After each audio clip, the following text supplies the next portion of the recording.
నిజం. అందుకే బైబిల్ చెబుతుంది జ్ఞానం ఎంత ఎక్కువైతే అంత దుఃఖం వస్తుందని. ఉందా? బైబిల్లో ఉందా?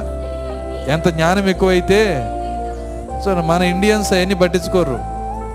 ఎవడు ఏ అనుభవం తీసుకుంటే ఏమైంది, ఎవరు ఎన్ని పేల్చుకుంటే ఏమైంది, వాళ్ళకి దాని యొక్క రిజల్ట్ ఏంటో తెలియదు. కానీ అమెరికన్స్ అలా కాదు. వాళ్ళు ఒక్క దేశంలో భూమికి ఆ పక్కోళ్ళు అనుభవం కనుక్కున్న వీళ్ళు వణిగిపోతుంటారు. ఎందుకని? జ్ఞానం ఉంది వాళ్ళకి. జ్ఞానం ఉన్న వాళ్ళు దిగులు పడతారు. వింటున్నారా? ఈరోజు నీకు ఆ జ్ఞానము కనుక నీకు దేవుడు ఇస్తే ఆ దిగులు, ఆ భయం నీకు కూడా వస్తుంది. ఆ జ్ఞానము రావటానికే దేవుడు ఇక్కడ నిలబడి ఉన్నాడు ఈరోజు. భయపడి వనకటానికి కాదు, తప్పించుకోవటానికి జ్ఞానం ఇస్తున్నాడు ఆయన. ఇది నిజమైన జ్ఞానం. ఏది రక్షిస్తుందో అదే నిజమైన జ్ఞానం. వాళ్ళు తెలుసుకుంది నిజమైన జ్ఞానం